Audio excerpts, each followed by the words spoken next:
Babam beni sabaha karşı balkonda bulduğunda iki elimle ağzımı kapatmış halde oturuyordum. Ayaklarım çıplaktı, geceliğimin etekleri ıslanmıştı, saçlarım yüzüme yapışmış, tırnaklarım dudaklarımın çevresini kanatmıştı. Babam beni omuzlarımdan tutup sarstığında gözlerimi açmışım ama ona bakmamışım. Evin içindeki koridora bakıp aynı cümleyi tekrar ediyormuşum. Mutfağa gitmesin, aynaya bakmasın.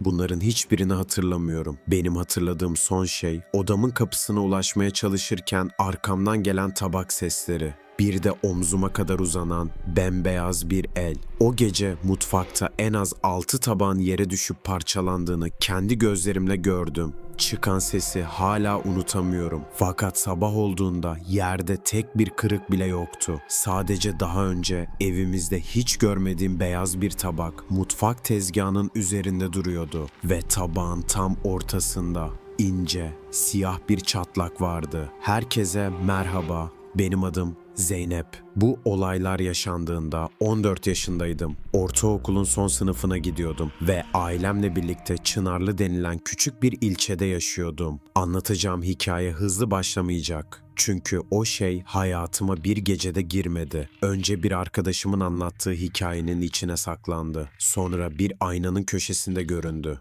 En sonunda ise ben dua ederken yanıma uzanacak kadar yaklaştı. O günlerde korku hikayelerine karşı garip bir merakım vardı. Korktuğumu belli etmezdim. Ama biri okulda cinlerden, karabasandan ya da terk edilmiş evlerden söz ettiğinde bütün dikkatimi ona verirdim. Sonra eve döner, duyduklarımı unutmaya çalışırdım. Tabii unutamazdım, özellikle geceleri.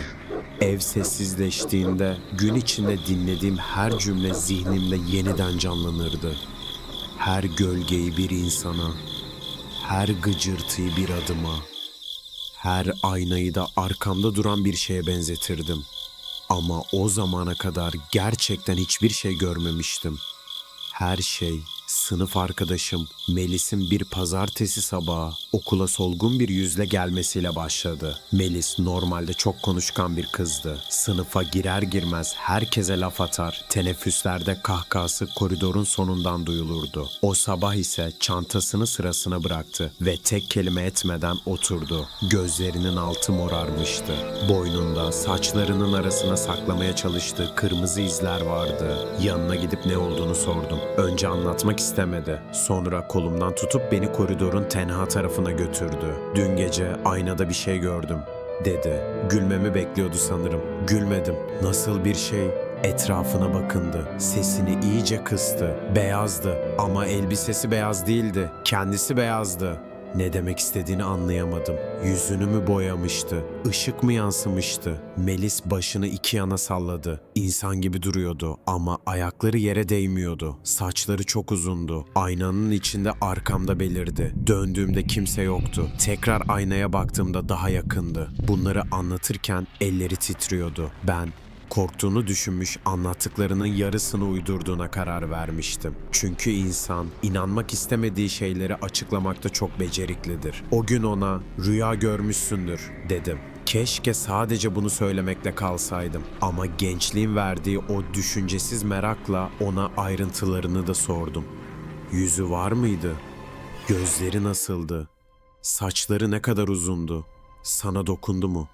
Melis her soruya cevap verdikçe o varlığın görüntüsü benim zihnimde biraz daha tamamlandı. Bembeyaz, ince bir beden, yüzünü örten uzun, ıslak saçlar, yere değmeyen çıplak ayaklar ve aynanın içinden insana doğru eğilen, fazlasıyla uzun bir boyun. Ders zili çaldığında konuşmayı bitirdik. Fakat o görüntü benimle birlikte sınıfa girdi. Benimle birlikte eve döndü. Akşam yemeğinde masanın karşısındaki camda kendi yansımama bakarken arkamda beyaz bir leke gördüğümü sandım. Hemen döndüm. Kimse yoktu. Annem fark edip neye baktığımı sordu. "Bir şey yok," dedim. O gece yatmadan önce banyoya girdim. Ellerimi yıkarken aynaya bakmamaya çalışıyordum. Ne kadar bakmamaya çalışırsanız gözünüz o kadar çok oraya kayar. Önce sadece kendimi gördüm. arkamdaki açık renkli fayansları, kapının kenarında asılı havluyu, saçımın üzerinde titreyen sarı ışığı, sonra aynanın sağ alt köşesinde beyaz bir şey belirdi. Bir parmak genişliğindeydi. Sanki biri kapının arkasından incecik bir kumaş uzatmıştı. Nefesimi tuttum. Başımı çevirmeden gözlerimi o köşeye diktim. Beyazlık yavaşça yükseldi. Önce bir omuz gibi göründü. Sonra eğilmiş bir baş. Ardından aşağı doğru sarkan uzun saçlar. Arkamda biri vardı, buna emindim. Birden döndüm. Banyo boştu. Kapının arkasına baktım. Duş perdesini açtım. Havluyu kaldırdım. Kimse yoktu. Tekrar aynaya döndüğümde beyazlık kaybolmuştu. Kendime bunun Melis'in anlattıklarından etkilendiğim için olduğunu söyledim. Yüzümü yıkadım. Işığı kapatıp odama gittim. Ama yatağa uzandığımda evdeki bütün aynaları düşünmeye başladım. Banyodaki aynayı, annemlerin odasındaki gardırop aynasını, koridorun sonundaki küçük süs aynasını ve mutfağın kapısının karşısında duran, kenarları kararmış eski aynayı. O aynayı evimize kimin getirdiğini bilmiyordum. Yıllardır oradaydı. Fakat o gece ilk kez yatağımdan kalkıp su içmeye gidersem karşısından geçmek zorunda olduğumu düşündüm.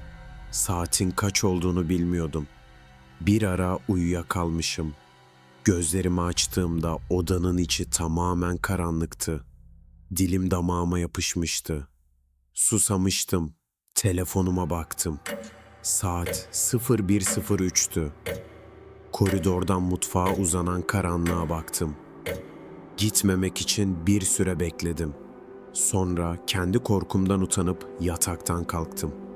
Kapıyı açtığım anda evin içindeki sessizlik değişti.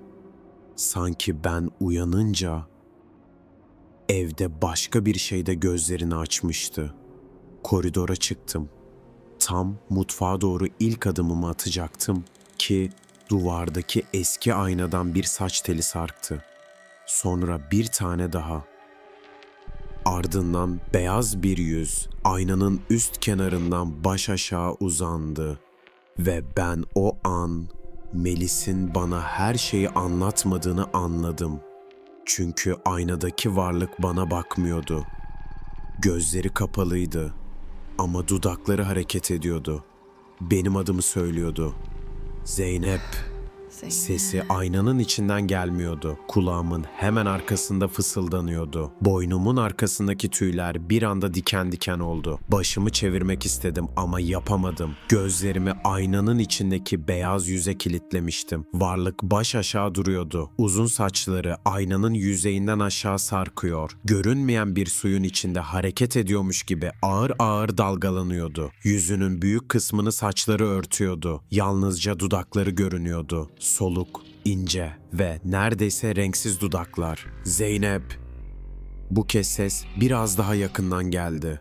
Sanki adımı söyledikçe aynanın içinden dışarı çıkıyordu.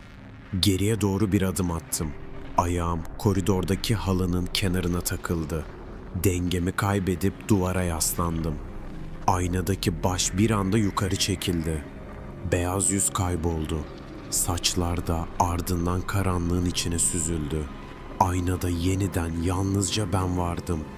Üzerimde açık renkli pijamam, dağılmış saçlarım ve korkudan büyümüş gözlerim. Bir süre aynaya bakmaya devam ettim. Hayal gördüm diye fısıldadım. Kendi sesimi duymak bana biraz cesaret verdi. Melis'in anlattıklarından etkilenmiştim. Gece yarısı uyanmıştım. Tam olarak ayılamamıştım. Beynim duvardaki gölgeleri bir yüze benzetmişti. Bütün açıklama buydu. Öyle olmak zorundaydı. Başımı aynadan çevirdim ve mutfağa doğru yürümeye başladım. Evimiz büyük değildi. Koridorun sonunda mutfak, onun hemen yanında salon vardı. Annemle babamın odası ise koridorun diğer tarafındaydı. Onlara seslenmeyi düşündüm. Ama ne diyecektim? Aynada biri adımı söyledim mi babam ışıkları açık bıraktığım için bile söylenirdi. Gece yarısı gördüğüm gölgeler yüzünden herkesi uyandırırsam günlerce benimle dalga geçeceğini düşünüyordum. Bu yüzden devam ettim. Mutfağın kapısına ulaştığımda içerisi karanlıktı. Pencereden giren ay ışığı tezgahın üzerinde soluk bir çizgi oluşturuyordu. Buzdolabının motoru çalışıyordu. Duvardaki saatin sesi sessizliğin içinde normalden daha yüksek geliyordu. Tik, tak, tik, tak. Bardağı almak için elimi uzattım. Tam parmaklarım dolabın kapağına değdiği anda mutfağın lambası yandı. Birdenbire gözlerim kamaştı. Elimi geri çekip kapıya doğru döndüm. Işık düğmesi koridor tarafındaydı. Ben ona dokunmamıştım. Mutfakta benden başka kimse yoktu. Tezgahın altına baktım. Masanın çevresine baktım. Perdenin arkasında bir gölge var mı diye kontrol ettim. Hiçbir şey yoktu. Elektriktendir, dedim. Sesim titriyordu. Düğmeye uzanıp lambayı kapattım. Mutfak tekrar karanlığa gömüldü. Bardağıma su doldurdum. Ellerim titrediği için suyun bir kısmı tezgaha döküldü. Bardağı ağzıma götürdüm ama içemedim. Koridorun sonundaki aynayı mutfak kapısından görebiliyordum. Karanlıkta küçük, siyah bir dikdörtgene benziyordu. Ona bakmadan odama dönmeye karar verdim. Mutfağın dışına çıktım. Bir adım attım. Lamba yeniden yandı. Bu kez arkamı dönmedim. Olduğum yerde kaldım. Işığın koridora yayıldığını, önümdeki gölgemin uzadığını gördüm. Ama benim gölgemin yanında başka bir gölge daha vardı. Uzun ve inceydi. Başı benim başımın çok üzerindeydi. Omuzlarından aşağıya saç gibi uzanan şekiller dökülüyordu. Nefesim kesildi.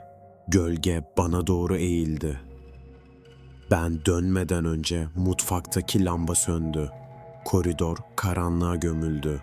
Koşup annemlerin odasına gitmek istedim. Fakat o anda kendime kızdım. Korktuğumu kabul etmek istemiyordum. Üstelik arkamdaki gölge kaybolmuştu. Belki buzdolabının, masanın ya da perdenin gölgesiydi. Belki ışık aniden yandığı için şekilleri yanlış görmüştüm. Tekrar mutfağa girdim. Lambayı kendim açtım. Düğmeye birkaç kez bastım. Sorunsuz çalışıyordu. Açılıyor, kapanıyor. Tekrar açılıyordu. Elektrikte bir problem yoktu. Suyu tezgahtan sildim. Lambayı kapattım. Bu kez daha hızlı adımlarla odama doğru yürümeye başladım. Aynanın önünden geçerken başımı çevirmedim. Bir adım, 2 adım. 3. adımda mutfak lambası yeniden yandı. 3. kez. Fakat bu defa yalnızca ışık yanmadı. Mutfaktan bir sandalye çekiliyormuş gibi uzun bir sürtünme sesi geldi. Gırr. Ayaklarım yere çakıldı. Arkamdan birinin sofraya oturduğunu hissettim. Sonra porselen bir tabağın masaya bırakılma sesini duydum. Tak. Ardından 2. tabak. Tak. 3. tak. Her seste omuzlarım biraz daha kasıldı. Evde biri mutfak masasını hazırlıyordu. Saat gece 1'i geçmişti. Annem, babam ve ablam uyuyordu. Kimse kalkmamıştı. En azından ben öyle sanıyordum. Anne diye seslendim. Cevap gelmedi. Baba, yine sessizlik. Sonra mutfaktan annemin sesi geldi. Zeynep, gelsene. Annemin sesiydi. Sakin ve uykulu. Ama annemlerin odasının kapısı arkamdaydı. Mutfak önümdeydi. Bir an ne yapacağımı bilemedim. Arkama dönüp odalarının kapısını kontrol edersem mutfağa sırtımı verecektim. Mutfağa bakarsam da arkamda ne olduğunu göremeyecektim. "Anne, sen misin?" dedim. Mutfaktan cevap gelmedi. Onun yerine bir tabak yere düştü. Çıkan ses evin içinde patladı. Çat! İrkilerek mutfağa baktım.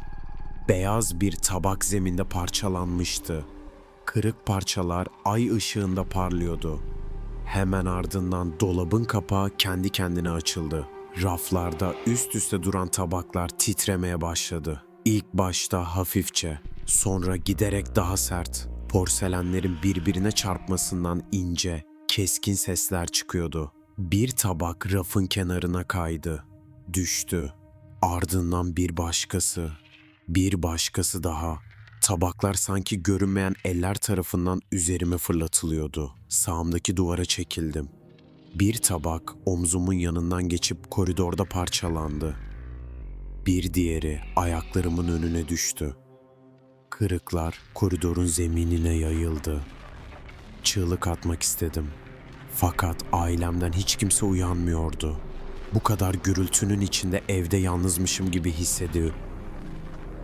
hissediyordum. Son tabak rafın kenarına geldiğinde diğerlerinden farklı olduğunu gördüm. Onu daha önce hiç görmemiştim. Bembeyazdı. Kenarında desen yoktu. Tam ortasında ise kapalı bir gözü andıran ince, siyah bir şekil vardı. Tabak yere düşmedi. Rafın üzerinde dik şekilde durdu. Sonra yavaşça bana döndü. Üzerindeki siyah şekil çatlayarak iki yana açıldı. Bir göz kapağı gibi. Ortaya küçük ve karanlık bir boşluk çıktı. O boşluğun içinden bana birinin baktığını hissettim. Tam o anda mutfak penceresindeki yansımayı gördüm. Beyaz varlık arkamdaydı. Ayakları yere değmiyordu. Başının tepesi neredeyse tavana ulaşıyordu. Saçları yüzünü ve omuzlarını tamamen kapatmıştı. İnce bedeni havada hafifçe sallanıyordu. Fakat en korkunç olan yüzünün bana dönük olmamasıydı. Varlık mutfağı. O beyaz tabağa bakıyordu. Sanki tabağın içinden çıkan şeyi bekliyordu. Sonra başını çevirmeden yalnızca boynunu uzatarak bana yaklaştı. Boynu insan boynu gibi hareket etmiyordu. Yavaşça uzuyor, bükülüyor. Saçlarının içinden soluk bir deri görünüyordu. Penceredeki yansımada yüzü omzumun yanına kadar geldi. Kulağımda soğuk bir nefes hissettim. Koşmaya başladım. Kırıkların üzerine bastım. Ayak tabanlarıma porselen parçaları battı. Ama acısını hissetmedim. Tek düşündüğüm odama ulaşmaktı. Arkamdan tabakların birbirine çarpma sesleri geliyordu. Çat, çat, çat. Beyaz varlığın ayak sesi yoktu. Ama beni takip ettiğini biliyordum. Koridordaki aynalardan geçerken onu görüyordum. İlk aynada mutfak kapısındaydı. İkinci aynada koridorun ortasına gelmişti. Oysa arkamdan hiçbir adım sesi duymamıştım. Üçüncü aynada saçları neredeyse omzuma değiyordu. Odama ulaştım. Kapıyı açıp içeri girdim. Arkamdan sertçe kapattım. Kilidi çevirdim. Yatağıma koşup yorganı üzerime çektim. Çocukken korktuğum zaman yorganın altında güvende olduğuma inanırdım. Sanki kumaştan yapılmış ince bir örtü, dünyadaki bütün kötülükleri dışarıda bırakabilirmiş gibi. O gece bunun doğru olmadığını öğrendim. Kapının dışında hiçbir hareket yoktu. Ne tırmalama, ne vurma, ne de fısıltı. Sessizlik, tabakların gürültüsünden daha korkutucu hale gelmişti. Yorganın altında nefesimi tutarak bekledim. 1 dakika, belki 2 dakika. Sonra yatağın ayak ucundaki şilte çöktü. Birisi yatağa oturmuştu. Vücudum buz kesti. Ağırlık yavaşça ayak bileklerime doğru ilerledi. Şilte her harekette biraz daha çöküyordu. Yatağa çıkan şey emekleyerek bana yaklaşıyordu. Yorganın üzerinden uzun saçların sürtündüğünü duydum. Dizlerimin üzerine bir ağırlık bindi. Ardından kalçalarıma, sonra göğsüme, ciğerlerimdeki hava dışarı çıktı. Nefes almaya çalıştım ama göğsümün üzerinde kocaman bir taş varmış gibi hareket edemiyordum. Yorganı yüzümden çekmek istedim. Kollarım kalkmadı. Bacaklarımı oynatmak istedim. Ayak parmaklarımı bile hareket ettiremedim. Bağırmak için ağzımı açtım. O anda yorganın altından buz gibi bir el girdi. 4 parmağı çenemi kavradı. Avucu ağzımı tamamen kapattı. Derisi ıslaktı. Elin üzerinden ağır bir rutubet ve eski kumaş kokusu geliyordu. Çığlık boğazımda kaldı. Gözlerimden yaşlar akmaya başladı. Üzerimdeki şey yüzüme doğru eğildi. Yorganın altında olmama rağmen uzun saçların yanaklarıma değdiğini hissettim. Saç değildi sanki. Soğuk, ince ipler gibi yüzümün üzerinde hareket ediyordu. Kulağıma bir fısıltı geldi. Baktın. El ağzımı daha sert kapattı. Beni gördün. Bildiğim duaları içimden okumaya çalıştım. Kelimeler zihnimde dağılıyordu. Birini başlatıyor, ortasında unutuyordum. Baştan başlıyor, yine karıştırıyordum. Varlık her unuttuğumda göğsüme biraz daha ağır basıyordu. Gözlerimin önü kararmaya başladı. Son bir kez bütün gücümü toplayıp başımı yana çevirdim. Yorgan yüzümden hafifçe kaydı. Odanın kapısı hala kilitliydi. Fakat kapının yanındaki aynada yatağımı görebiliyordum. Ben sırt üstü yatıyordum. Göğsümün üzerinde beyaz bir kadın oturuyordu. Saçları yatağın iki yanından zemine kadar uzanıyordu. Yüzü görünmüyordu ama aynadaki yansımasında saçlarının arasından açılmış tek bir göz vardı. Mutfaktaki tabağın üzerindeki siyah göze benziyordu. Göz bana bakarken aynadaki varlığın dudakları hareket etti. "Şimdi sen de beni taşıyacaksın." Göğsümdeki baskı bir anda arttı. Odanın tavanı uzaklaştı. Aynadaki görüntü uzayıp karardı. Son duyduğum şey mutfaktan gelen üçüncü bir tabak sesi oldu. Çat, sonrasını hatırlamıyorum. Gözlerimi açtığımda hava aydınlanmıştı. Babam karşımda diz çökmüş, yüzüme hafifçe vuruyordu. "Zeynep, beni duyuyor musun?" Nerede olduğumu anlayamadım. Yatağımda değildim, odamda bile değildim. Balkonun soğuk zemininde oturuyordum. Sırtım duvara yaslanmıştı. Ayaklarım çıplaktı ve tabanlarım kanıyordu. İki elimle kendi ağzımı kapatmıştım. Babam ellerimi çekmeye çalıştıkça daha sıkı bastırıyordum. Annem arkasında ağlıyordu. Ablam balkon kapısında durmuş, korkuyla bana bakıyordu. Babam beni omuzlarımdan tutup sarstı. "Buraya nasıl geldin?" Cevap veremedim. Odamın kapısını gece içeriden kilitlemiştim. Balkona çıkmak için odadan çıkmam, koridoru geçmem, salonun kapısını açmam gerekiyordu. Bunların hiçbirini hatırlamıyordum. Gözüm salonun duvarındaki aynaya takıldı. Kendi yansımamı gördüm. Arkamda kimse yoktu. Yine de aynaya bakınca ağlamaya başladım. "Mutfağa gitmesin," diyordum. "Aynaya bakmasın." Annem beni içeri aldı. Ayaklarımdaki küçük kesikleri temizledi. Babam evin bütün kapılarını kontrol etti. Zorla içeri girildiğine dair hiçbir iz yoktu. Sonra mutfağa gittik.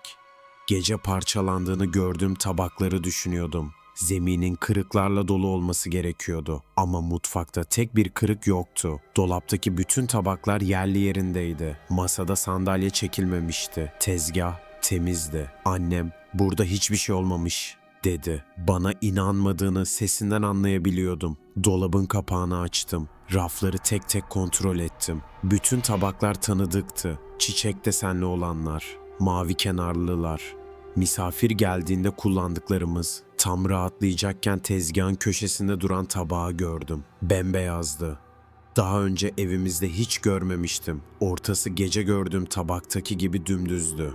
Ancak üzerinde siyah bir göz yoktu. Onun yerine tabağın tam ortasından kenarlarına doğru uzanan ince bir çatlak vardı. Çatlak, kapalı bir gözün yavaşça açılmasına benziyordu. Parmağımı yaklaştırdım. Tabağın yüzeyi buz gibiydi.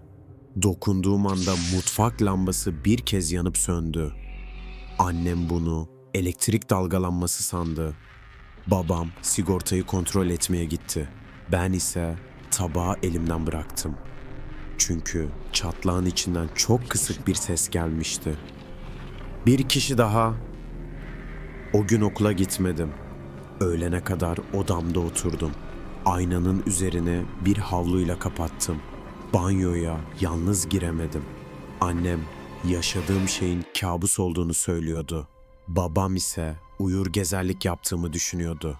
Belki onların söylediklerine inanabilirdim. Belki gece yaşadığım her şeyi zihnimin oynadığı bir oyun olarak kabul edebilirdim. Fakat öğleden sonra telefonum çaldı. Arayan Melis'ti. Sesi ağlamaklıydı. "Zeynep," dedi. "Dün gece yine geldi." Konuşamadım. Melis derin bir nefes aldı. Bu kez aynada durmadı. Arka taraftan annesinin telaşlı sesi geliyordu. "Gece biri boğazımı sıktı," dedi. Uyandığımda boynumda parmak izleri vardı. Elim istemsizce kendi boğazıma gitti. "Bir şey söyledi mi?" diye sordum. Telefonun diğer ucunda uzun bir sessizlik oldu. Sonra Melis titreyen bir sesle cevap verdi. "Senin adını söyledi." O anda mutfaktan ince bir çatlama sesi geldi. Başımı kapıya çevirdim. Ardından ikinci ses. Sonra üçüncü. Tezgahın üzerinde bıraktığımız beyaz tabak kimse dokunmadığı halde 3 parçaya ayrılmıştı. Fakat parçalar dışarı doğru düşmemişti. Tabağın ortasındaki karanlık çatlağın içine doğru kıvrılmışlardı. Sanki porselen bir tabak kırılmamış. İçeriden açılmıştı. Ve o açıklığın gerisinde uzun saçlı beyaz bir yüz bana bakıyordu. Gözleri yine kapalıydı ama bu kez gülümsüyordu. Tabağın parçaları arasından uzanan dudakları kıpırdadı. "İkinizden biri beni gördü." Ses çok kısıktı. Yine de mutfağın içinden değil, başımın içinden gelmiş gibi duydum. Diğeri beni çağırdı. Geri çekilirken sandalyeye çarptım. Annem koşarak mutfağa geldi. Beni yerde otururken buldu. Tabağın 3 parçası tezgahın üzerindeydi. Fakat ben birkaç saniye önce gördüğüm karanlık açıklığı artık göremiyordum. Annem parçaları eline aldı. "Bu tabak nereden çıktı?" diye sordu. "Bilmiyorum. Bizim değil bu." İlk kez sesinde gerçek bir tedirginlik vardı.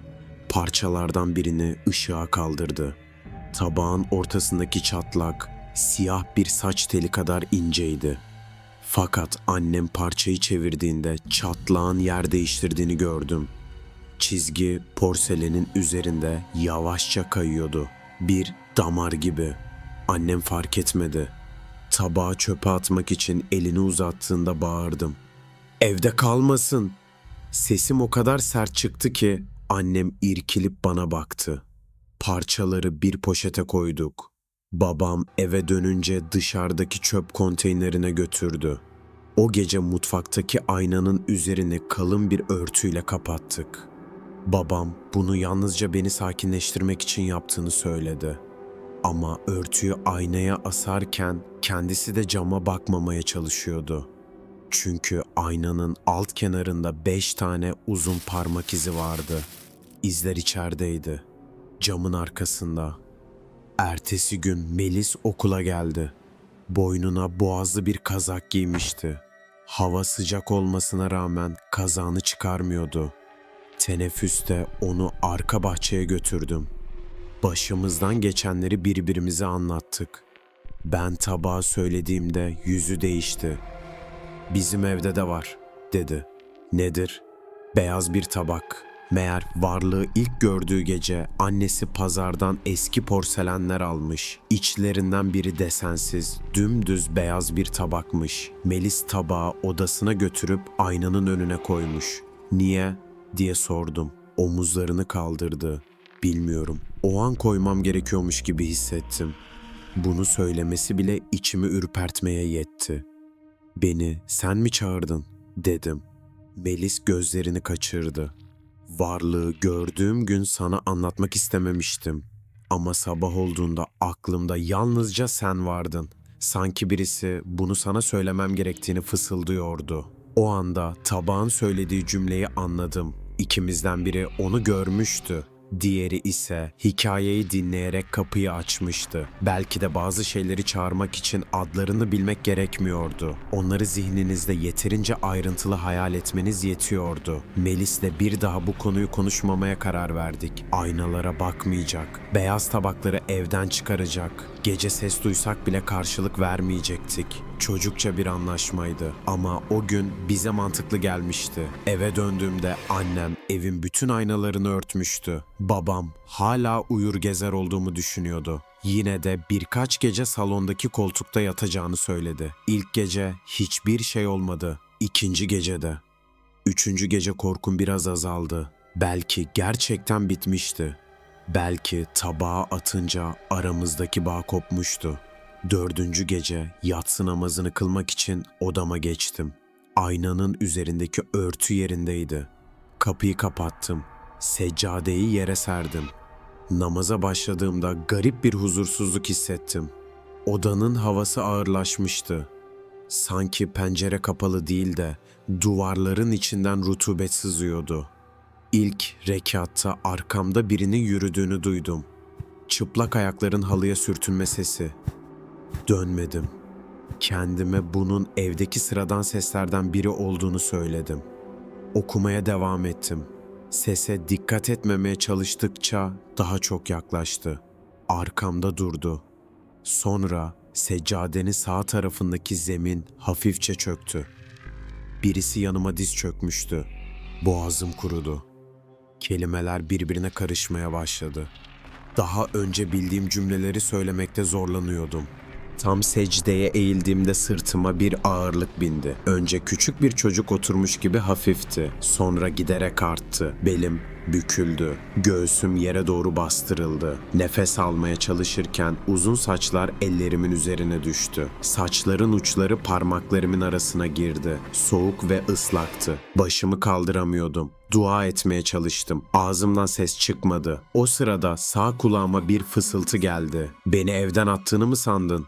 Gözlerimi kapattım. Bütün gücümle içimden okumaya devam ettim. Ağırlık biraz hafifledi. Tam doğrulacağım sırada varlık sırtımdan indi. Birkaç saniye boyunca hiçbir şey duymadım. Sonra yatağımın şiltesi gıcırdadı. Birisi yatağa uzanmıştı. Başımı çok az çevirip göz ucuyla baktım. Beyaz varlık yatağın üzerinde yan yatıyordu. Yüzü hala saçlarının arkasındaydı. Bacakları yatağın dışına taşıyor. Çıplak ayakları yere değmeden havada sallanıyordu. Bir kolunu başının altına koymuştu. Diğer elini ise bana doğru uzatmıştı. Parmakları insan parmağından neredeyse 2 kat uzundu. "Ben buradayım," dedi. Bu kez sesini yalnızca ben duymadım. Kapının arkasından annemin çığlığı geldi. Kapı açıldı. Annem beni seccadenin üzerinde 2 büklüm gördü. Babam hemen arkasındaydı. Yatağa baktım. Varlık kaybolmuştu. Ama şiltenin üzerinde yan yana uzanan bir bedenin bıraktığı derin çöküntü hala duruyordu. Annem onu gördü. Babam da gördü. Hiçbiri konuşamadı. O gece ilk kez bana inandılar. Babam aynaların üzerindeki örtüleri kontrol etti. Koridordaki örtü yere düşmüştü. Ayna çatlamıştı. Çatlak tam ortadan başlayıp yukarı doğru ilerliyordu. İnce bir insan bedeni gibi. Annem sabaha kadar başımda oturdu. Babam tanıdığı herkesi aradı. Nereye gideceğimizi bilmiyordu ama evde kalmamın doğru olmadığını anlamıştı. Sabaha karşı Melis'ten bir mesaj geldi. Yalnızca bir fotoğraf göndermişti. Fotoğrafta odasındaki aynanın karşısında duran beyaz tabak görünüyordu. Tabağın üzerinde tek bir cümle yazılmıştı. "Önce hanginiz susacak?" Mesajı okuduğum anda telefon çaldı. Arayan Melis'in annesiydi. Ağlıyordu. Melis gece boyunca konuşmamıştı. Dudaklarını açamıyor. Ses çıkaramıyor. Sadece odasındaki aynayı gösteriyordu. Aynanın üzerine içeriden uzun parmaklarla 3 kelime yazılmıştı. "Beni ona götürün." Babam telefonu elimden aldı. Konuşmayı dinledikten sonra yüzü soldu. Sabah olur olmaz bizi ilçenin dışında yaşayan yaşlı bir hocaya götürmeye karar verdi.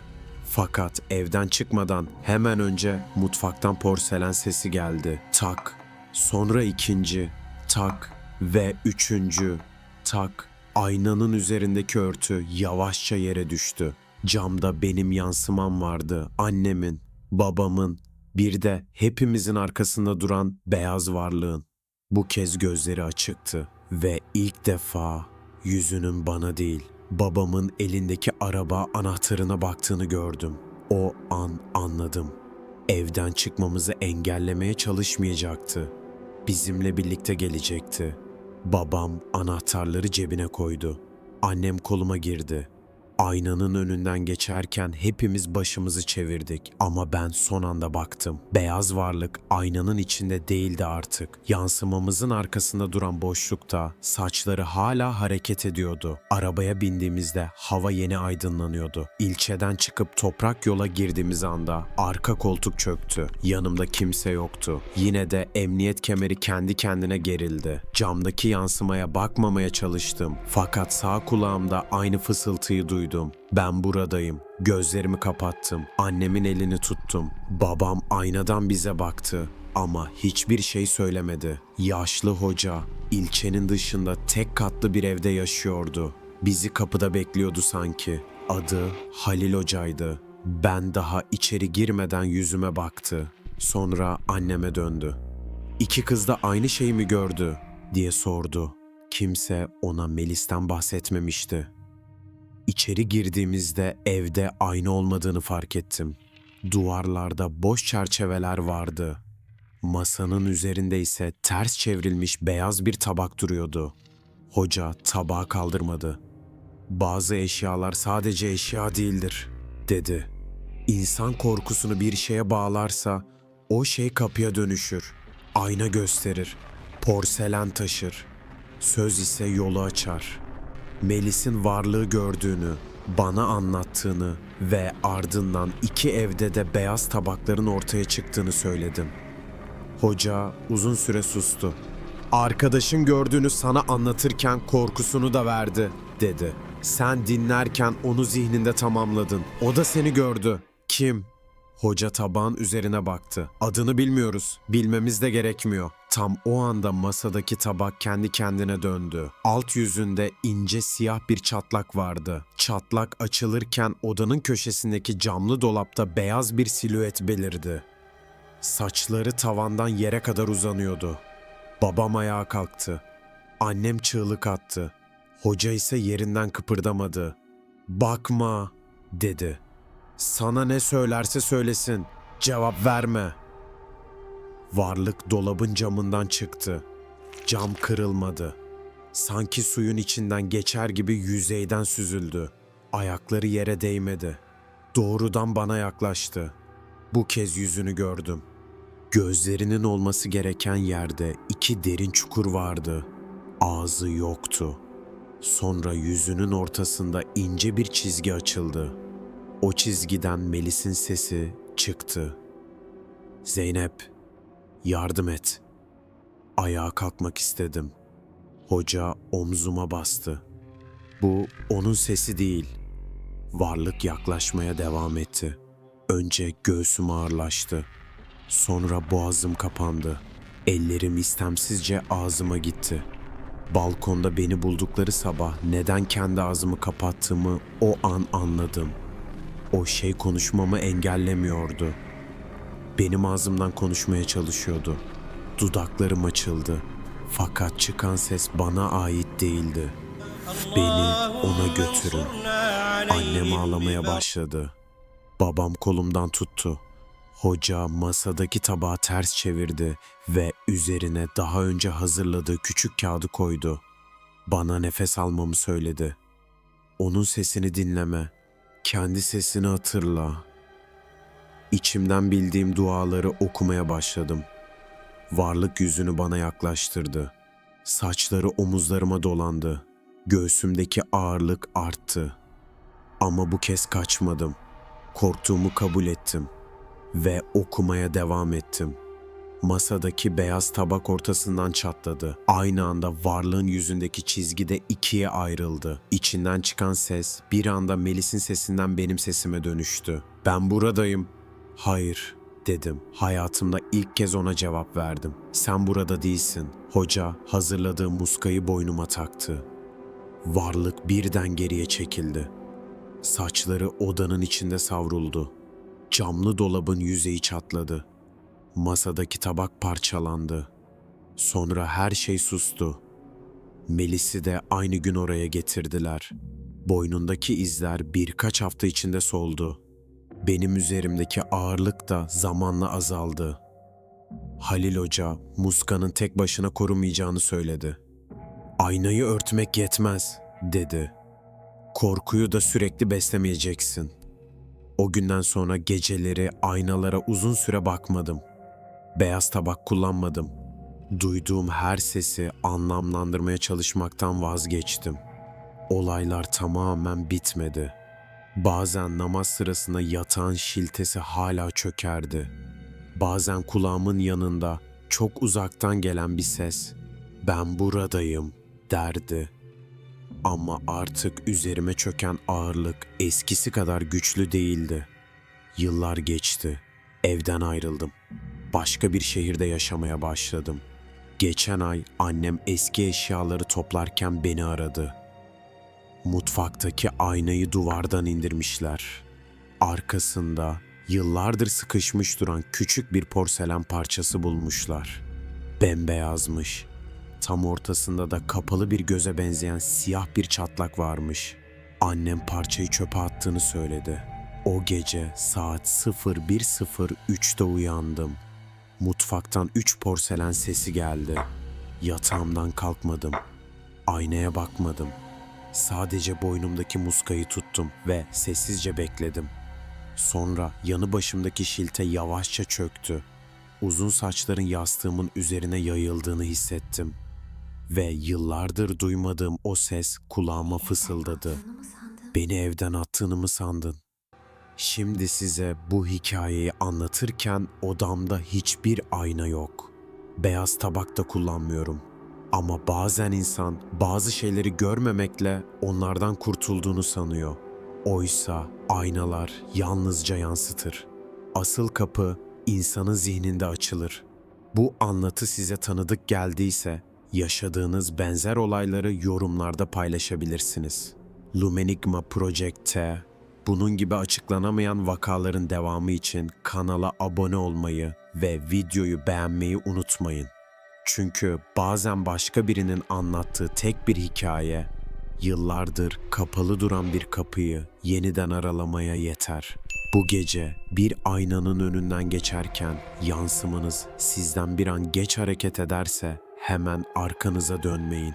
Çünkü belki de arkanızda kimse yoktur. Belki de o şey çoktan aynanın sizin olduğunuz tarafına geçmiştir. Başka bir hikayede görüşmek üzere. Hoşça kalın.